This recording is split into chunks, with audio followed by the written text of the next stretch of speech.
आदरणीय प्रधानाचार्य जी, शिक्षकगण और मेरे प्यारे साथियों, आप सभी को मेरा नमस्कार। आज हम एक महान नेताजी की जयंती मना रहे हैं, जिनका जीवन न तो केवल इतिहास में स्वर्णिम अक्षरों में लिखा है, बल्कि उनके साहस, संपन्न और दृढ़ नायकत्व ने हमें भारतीयों के दिल पे अपना अपार स्थान बना लिया है। आज 23 जनवरी है और हम सुभाष चंद्र बोस जी की जयंती मना रहे हैं। यह दिन हमें अपने अद्वितीय योगदान को याद करने और उनके विचारों से प्रेरणा लेने का अवसर प्रदान करता है। नेताजी सुभाष चंद्र बोस का जीवन संघर्ष और संपन्न का जीवंत उदाहरण है। उनका जन्म 23 जनवरी 1897 को कटक, उड़ीसा में हुआ था। उन्होंने भारतीय स्वतंत्रता संग्राम में अपनी भूमिका में एक नई दिशा दी और हमें यह सिखाया कि दृढ़ संकल्प और साहस के साथ कोई भी लक्ष्य हासिल किया जा सकता है। 1921 में उन्होंने स्वराज नामक पत्रिका का संपादन किया, जो भारतीय जनता को जागरूक फैलाने का प्रयास था। इस पत्रिका ने भारतीय समाज को जागरूक किया और स्वतंत्रता संग्राम को नई गति दी।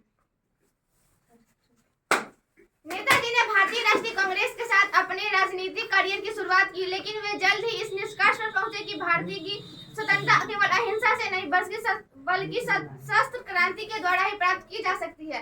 यही कारण था कि उन्होंने भारतीय राष्ट्रीय सेना की स्थापना की, जिसे आजाद हिंद फौज के नाम से जाना जाता है। उनका यह कदम स्वतंत्रता संग्राम को एक नए आयाम तक ले गया। नेताजी ने हमें यह सिखाया कि अगर हम अपने उद्देश्य के प्रति प्रतिबद्ध है तो कोई भी मुश्किल हमें अपनी राह से नहीं भटका सकती है। उनका जीवन यह दर्शाता है कि हर कठिनाइयों के अवसर में बदलने की ताकत हमारे भीतर होती है। अब नेताजी को बार बार अंग्रेजों ने गिरफ्तार किया तो उन्होंने कभी हार नहीं मानी, बल्कि हर बार अपनी राजनीति में सुधार किया और देश की स्वतंत्रता के लिए अपना मार्गदर्शन प्रदान किया। उनका नारा "तुम मुझे खून दो, मैं तुम्हें आजादी दूंगा" ने करोड़ों भारतीयों के दिल में जोश तथा उत्साह भर दिया। नेताजी का विश्वास भगवद गीता और स्वामी विवेकानंद की शिक्षाओं में था। उन्होंने इन शिक्षाओं को अपने जीवन में पूरी तरह उतारा। उनका जीवन एक प्रेरणा है कि हम सिद्धांतों आदर्शों का अडिग रहे, चाहे परिस्थितियां कैसी भी हो। आज इस विशेष दिन पर हम नेताजी के जीवन से प्रेरणा लेकर अपने जीवन में भी उनके द्वारा बताए गए मार्ग पर चलने का संकल्प लेना चाहिए।